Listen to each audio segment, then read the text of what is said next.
Welcome to the Bella Grace podcast, where we are helping you transform your life, mind, body, and soul. Whether you're struggling to find balance using unhealthy behaviors or drugs or alcohol to cope, or just want to unlock the root cause of what's holding you back from living your best life, Bella Grace Coaching can help you transform your life, mind, body, and soul. And today we are talking about the power of positive self-talk.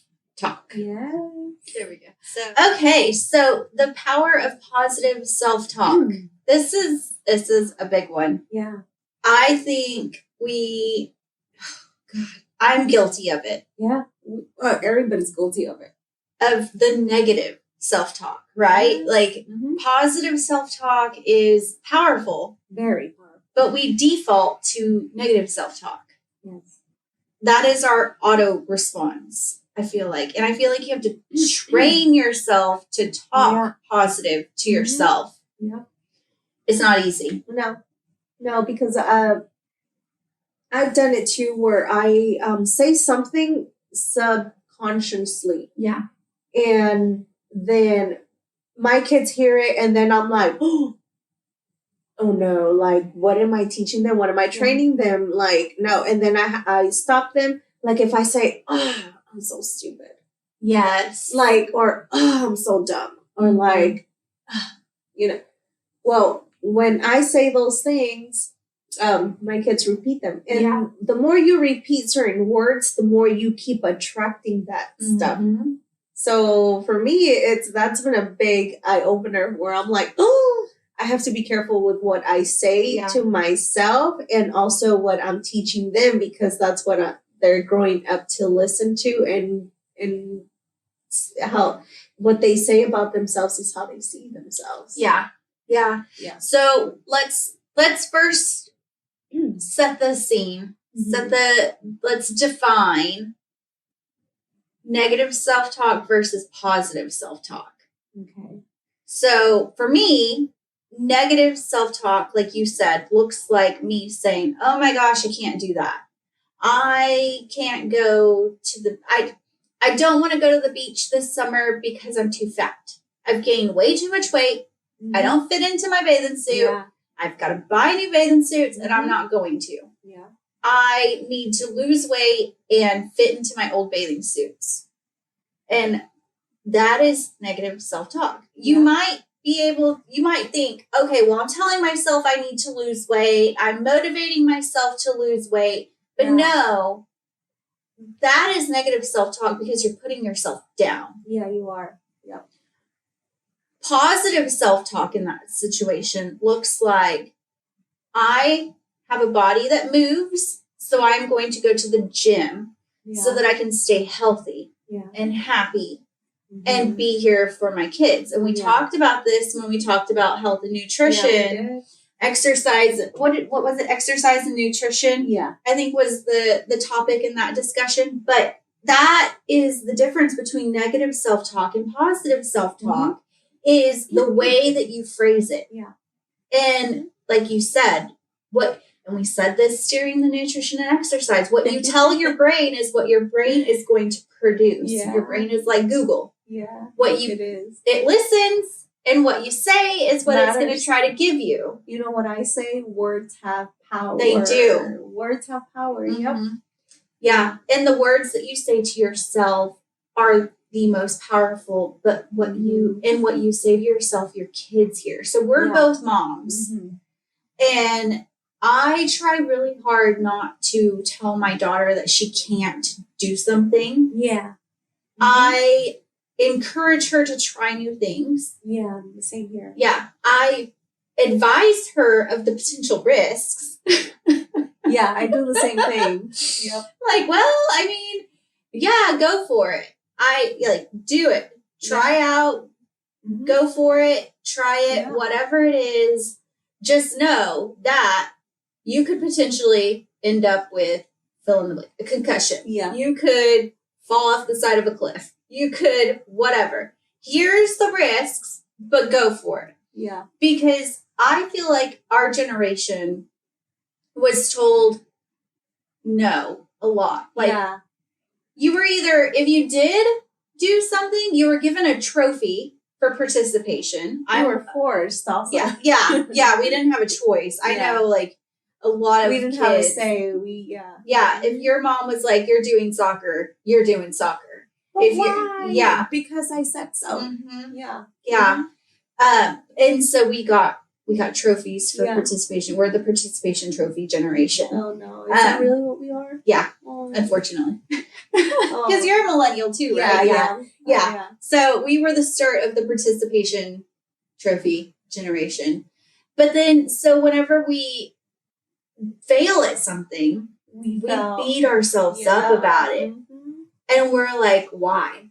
We must suck. We can't do that. Mm-hmm. And the negative self-talk starts. Yeah. And it will hold you back. Yeah. You know what I tell my daughter? She's like, well, I don't know if I really want to do this. And I said, well, I'm not going to force you to do something you don't want to do, but if you don't do it, how are you supposed to know if you're good at it, if you like it, if you don't give it a try? Mm-hmm. Just give it a try. You can always just quit. Yeah. You can always just, at least you know. Yeah. But I always give her that too. Because, and that's what I do to myself too. Whenever I'm walking into something that I'm unfamiliar with, that I'm scared of, or that, I feel nervous about, I'm like, well, I don't lose anything by trying. Mm-hmm. And like, I don't want to say a bad word, but screw it. Just let's, I'm going to take the leap of faith and just see what happens. Because you just never know. Like, you can't, get stuck because you're, listening to these negative voices in your head where you're like, no, you can't. No, like you're going to fail. Like, you just never know. You have to just, I guess, be optimistic and say, okay, I'm going to do this and we'll just see what happens. Yeah. I think positive self-talk looks like giving yourself permission to fail. Yeah, and it's okay to fail because you learn a lesson too. Mm-hmm. Yeah. Who was it? I think it was, maybe it was Walt Disney. I can't remember. But they said that failure is an opportunity to learn. Mm-hmm. And so it is, without failure, we never grow. No. Right? Like, think about when you're riding a bike and when you're first learning how to ride a bike with no training wheels and you get on the bike, nobody is able to ride a bike without training wheels for the first time without falling. Yeah. Like, it is hard, right? Mm-hmm. Like, learning to hold your balance on a bike is hard. It's hard. But if you just give up and you're like, oh, I can't do it, and just walk away, you're never going to learn how to ride a bike. No. You have to get back up on the bike and try again. Yeah, keep trying. Right? And you have to tell yourself, okay, I can do it this time. I can do it this time. You're not getting back on the bike and saying, oh my God, I don't know why I'm doing this. I'm just going to fall again. Like, no. If you were telling yourself that, you would have put the bike away and gone and, never ridden a bike again. Mm-hmm. But if you can ride a bike as an adult, that means that at one point you knew how to hype yourself up. You were your best hype man. And you got yourself up off that gravel driveway, whatever. This just reminds me when you were like, you have to hype yourself up. It reminds me of me being in front of a mirror. And I always say stupid things. But what I say is like, you got this. Yeah. You're up. Yes. You do. I always say that, and I'm being goofy or whatever, but that makes me feel good, and it just reminds me, okay, I got this. No matter what happens today, I got this. Yeah. And even if I fall apart, I still got this in tears, whatever, because you have to be your own motivator, because you're not always going to have someone telling you, hey, Teresa, you got this, like, you can do it. No, you have to learn to lift yourself up and say, you know what, today's a brand new day. No matter what happens, try your best, and your best is more than enough, and you got this. Like, slay. Yes, my daughter says, slay queen.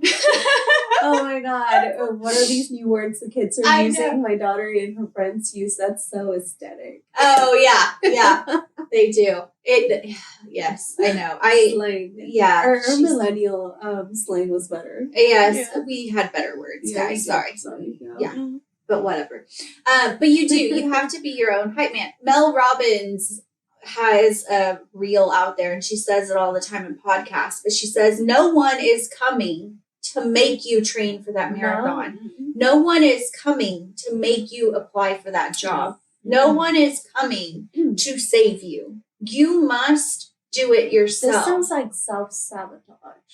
Yeah. And that's normal because I think I was guilty of that too, because I would just replay the negative. But then I was like, no, why am I focusing on the negative? Focus on the positive and just continue to play that over and over and over. Yeah. And you have to. You were dealing with this. Yeah, I was. With the negative self-talk last week. Yeah. About the podcast. And if you've been through trauma or you had, I guess, no negative or no positive figure in your life, you're going to replay the words that was spoken over you. Yes. And let me just tell you that although it was spoken on you, that doesn't mean you have to accept that. Yeah.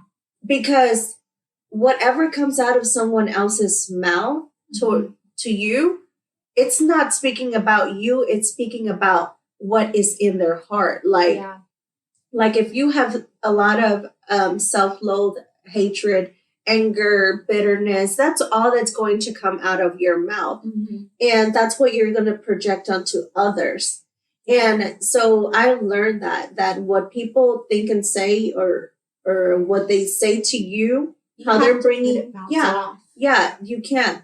Like there's this saying in Spanish, it's I'm gonna try to say it in English, but it's probably not gonna sound as funny. Say it in Spanish, and then we'll attempt to translate it into. I always say Spanish does not translate well into No, English. it doesn't. I'm trying to think. It goes like,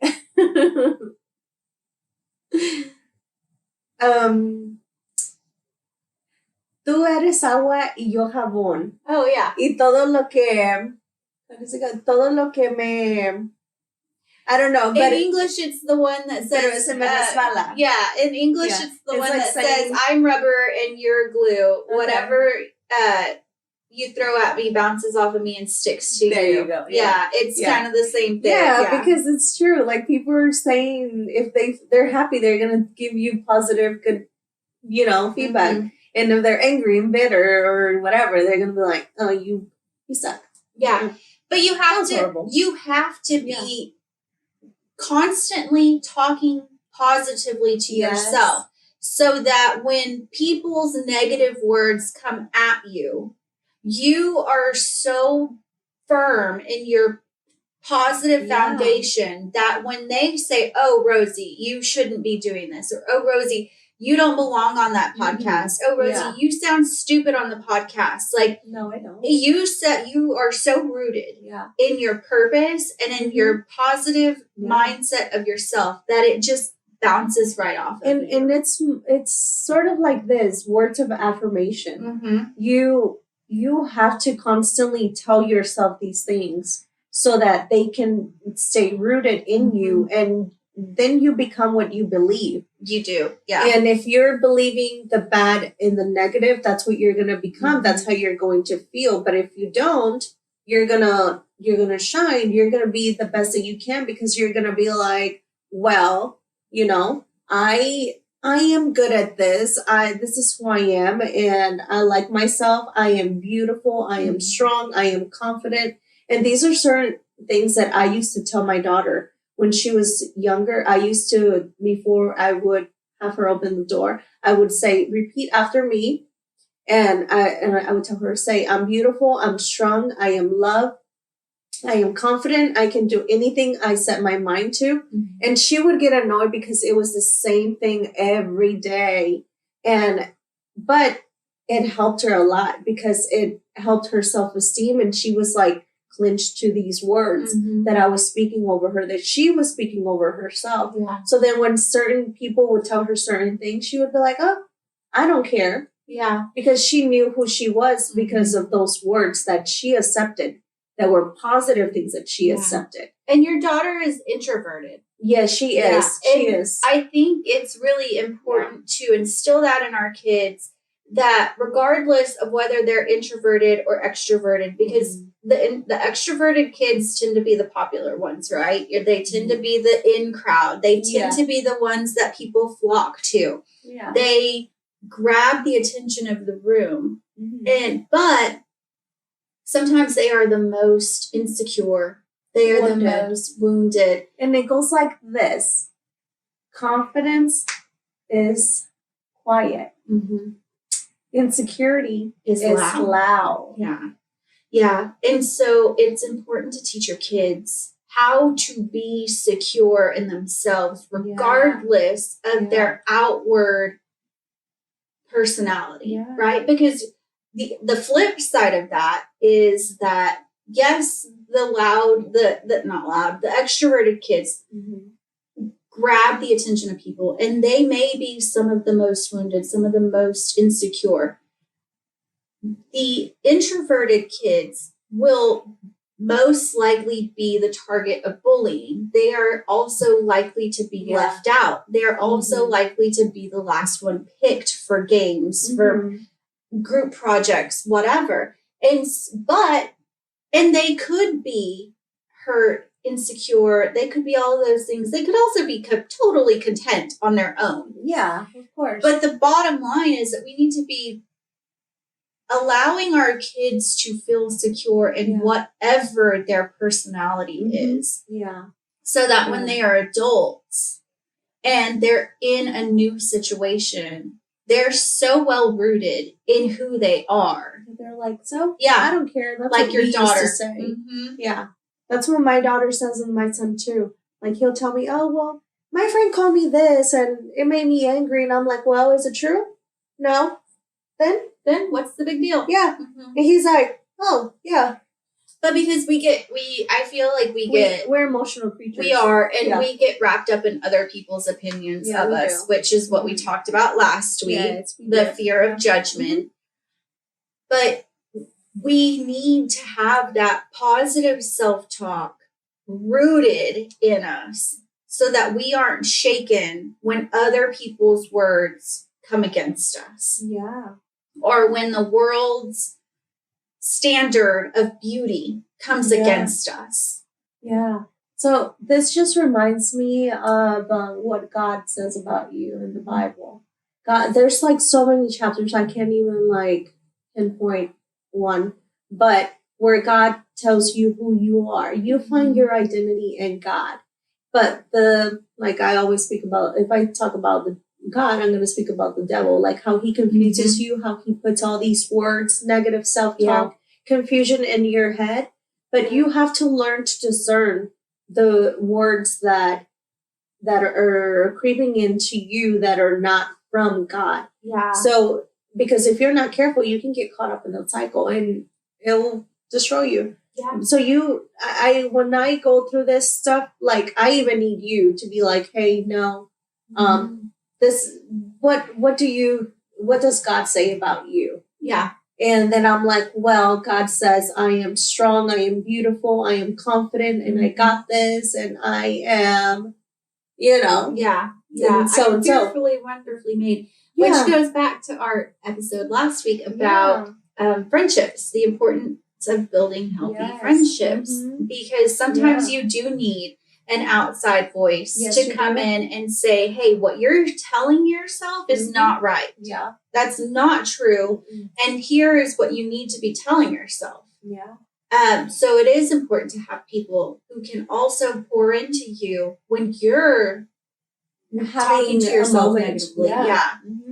Because we're not perfect and we're going to have these moments where we're just in our heads because we all get triggered by certain things that we're still healing from or we healed from, but that doesn't mean that you're not going to have those triggers. So it's just always having to remind yourself like who you are and And just stick to that. Like, find one word, like love or confidence or something. Think about the good things about you, like what you love about yourself. Like, this just reminds me of like those videos you see online of like little girls who stand in front of the mirror and they say, I am strong, I am beautiful, I am so and so and so. Yeah. Because that really does matter. What you think and what you say about yourself is what you become. Yeah.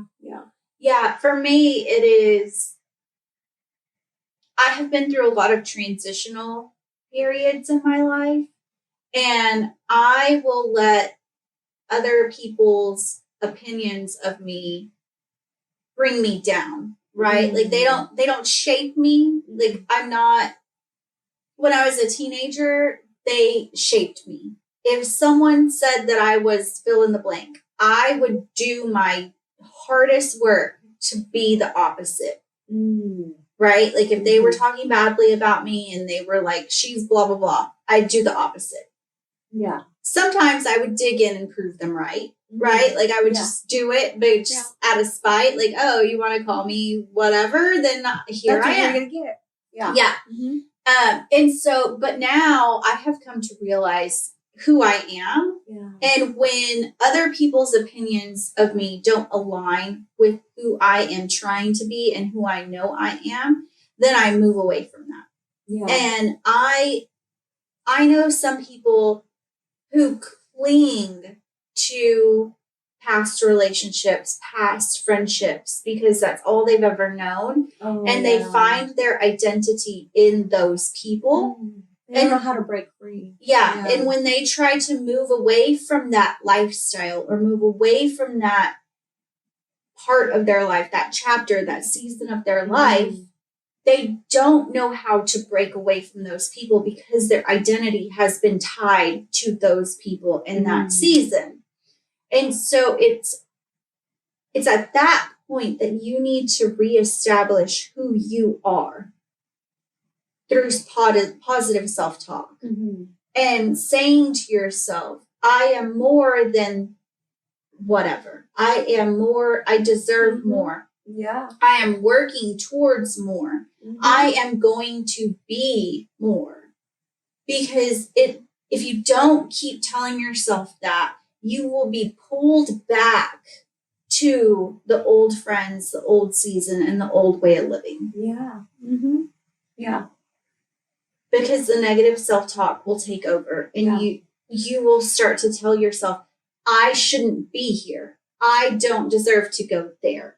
I only belong there. Those are the only people who will accept me. Those are the only places that I can work. Those are the only jobs that I'm able to get.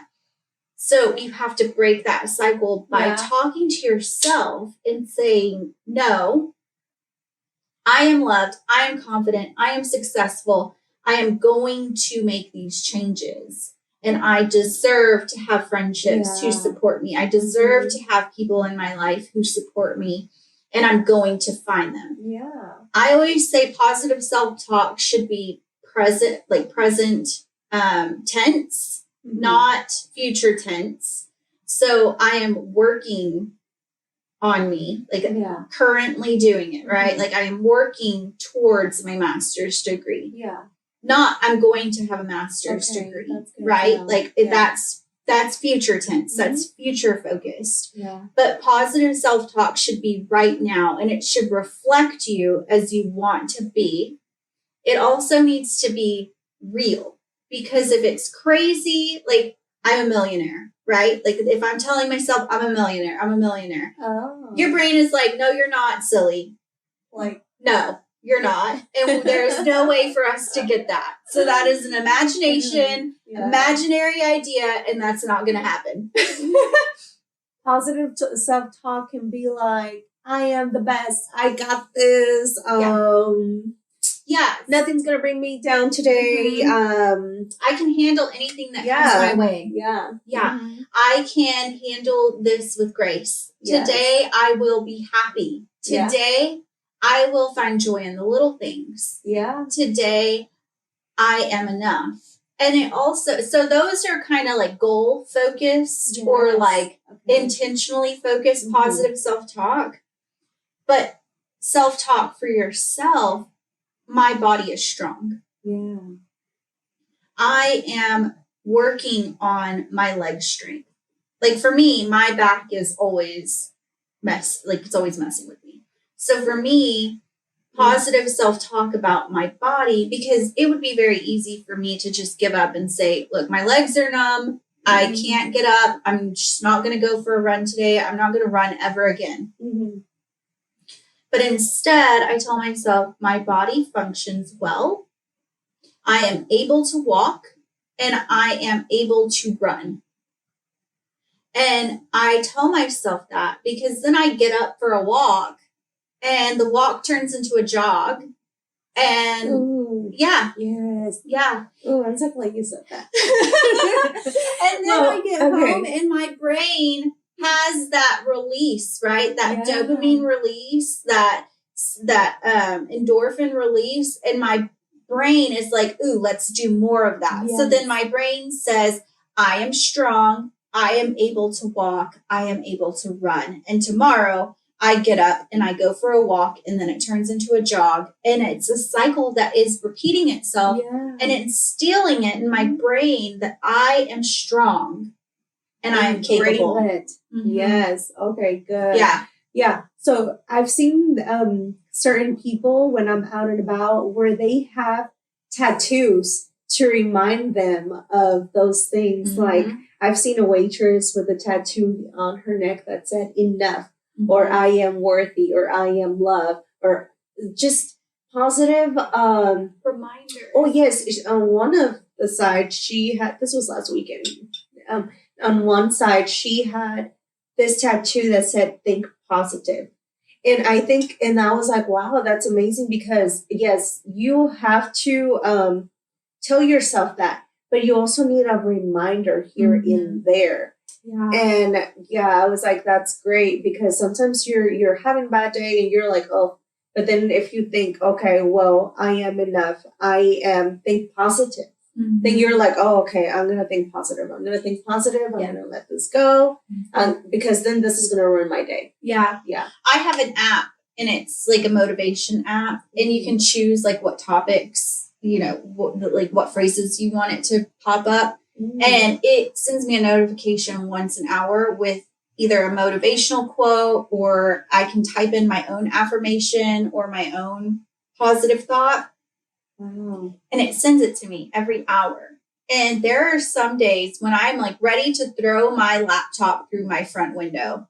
And because I am frustrated with work or whatever. And that little notification pops up and it's like, I am enough. And I'm like, oh yeah. For me, it's like, I got this. I'm dying and I'm crying with tears, but I got this and I'm going to survive. Yeah. Yeah. That's just for me. But, so when you were talking about how you have to speak about your body positively about your body and how that just prepares you for your walk, that when you were saying that, it made me think about doctors and this research that recently came out about cancer patients. Oh, yeah. That the people who have cancer, who have positive thoughts and affirmations, and who speak life onto their body and their soul are more likely to survive cancer than those who aren't. Yeah. And that's just like, wow, the power of words, like literally the power of words. Yeah. Because, and I think there's another research where plants, like if you speak to them, if you speak to them, give them love, pour onto them, they bloom, they're beautiful. But if you ignore them, and you neglect them, no water,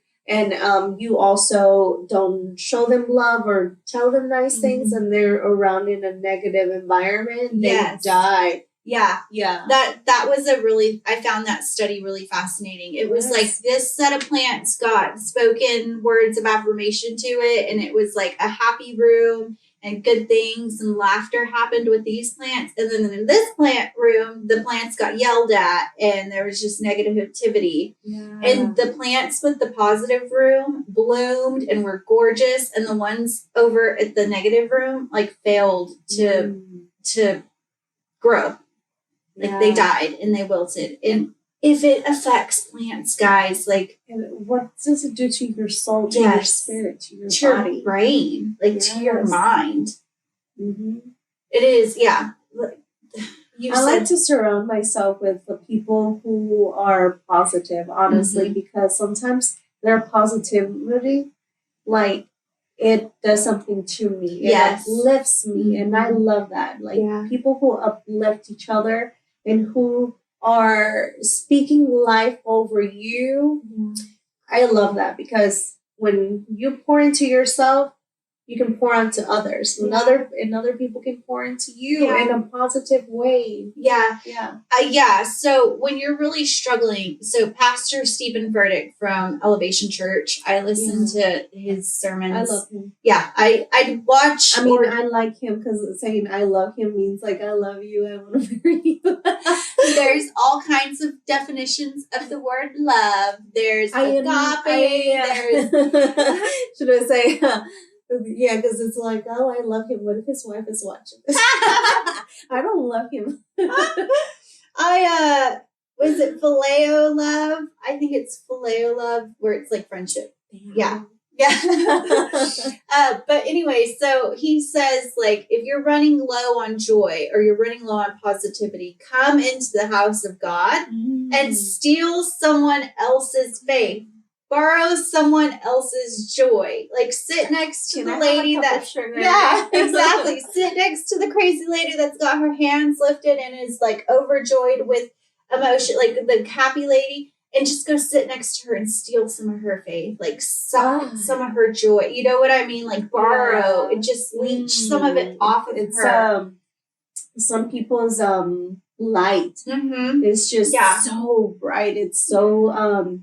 consuming. It's consuming. No, it's just so, like, you just can't help it. To be absorbed in it. Yeah, it's so contagious. Yes, there you go. That's the word. Yeah, and so, like, if you're struggling with negative self-talk, my biggest is to go find someone who thrives in positivity. Like, you want to surround yourself with those people. Yeah. Go to someone who you see as confident, who you see as joyful, who has that light that you can't quite explain, and just be around them, because it is contagious. Positivity is contagious. And then start talking to yourself the way that they talk to themselves. You can tell a lot about a person by the way they talk about themselves. Or others. Yeah. Like, if, Rosie is like, she looks cute and she knows it.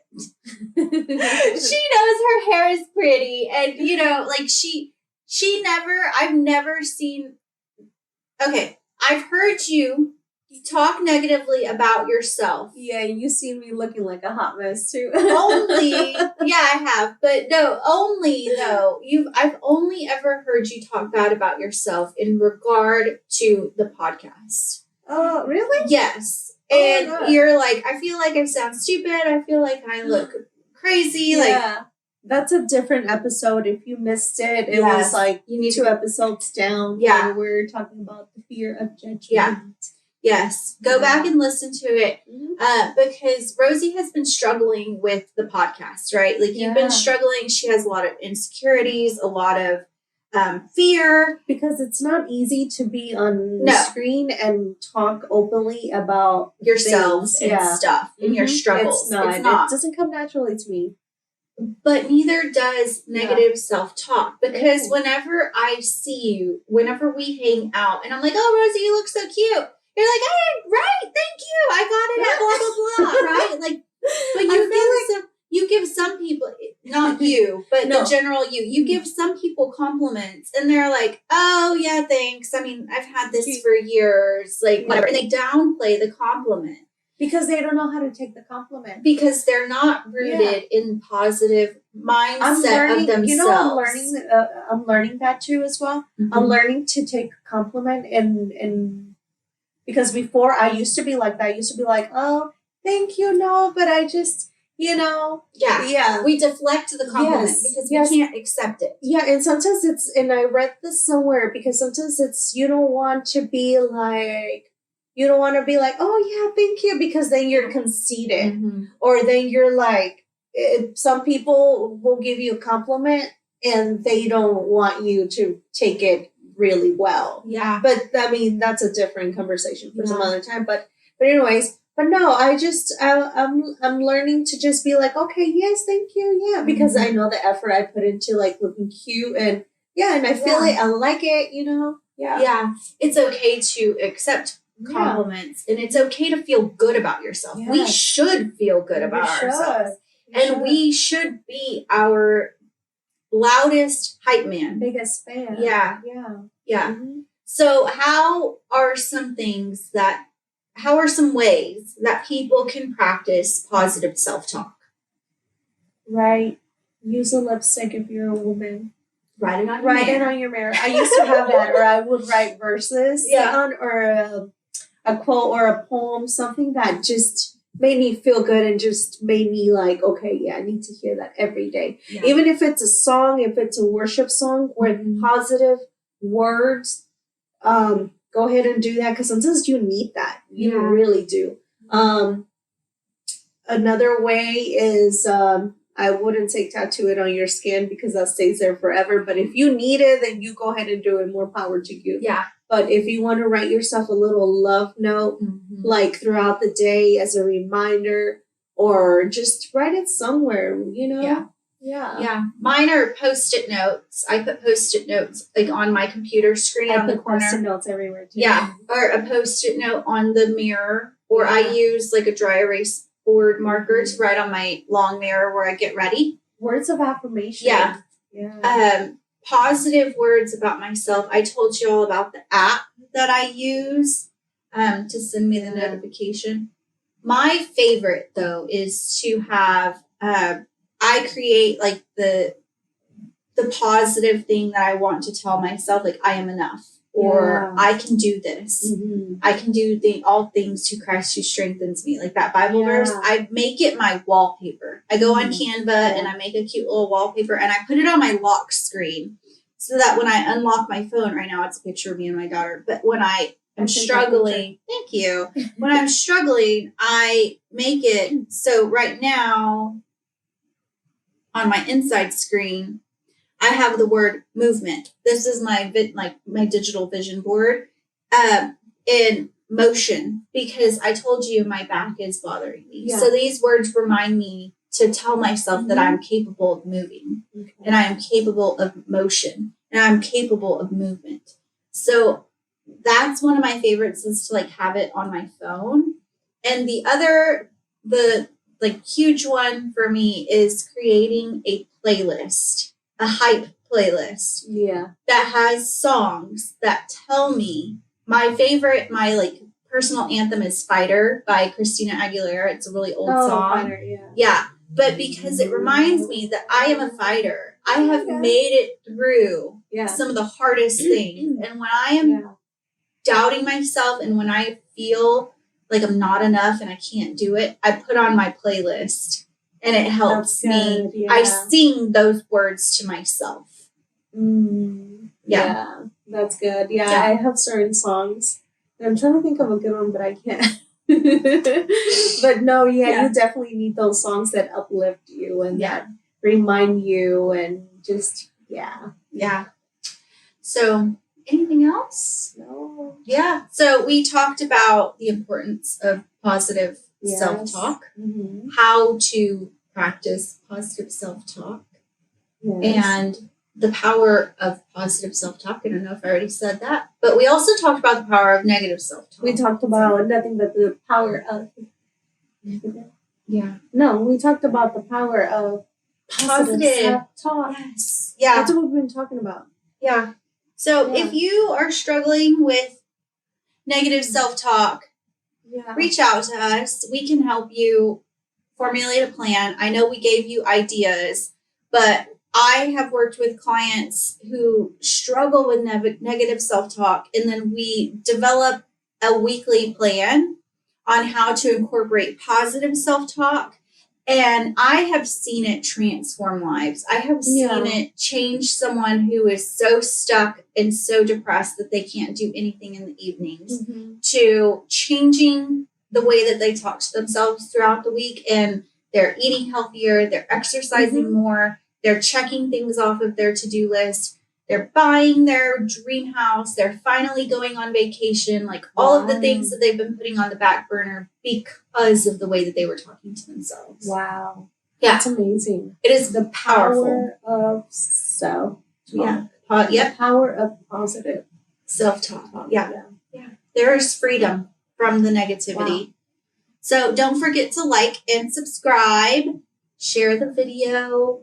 We would love to see some comments in the chat. Let's get the conversation going. Yes. Yeah. I really enjoy the messages. Yes. We get the comments. And, Yeah. Let us know how really fun to read. Yeah. Let us know how the podcast is impacting your life. Yes. Bye. Bye.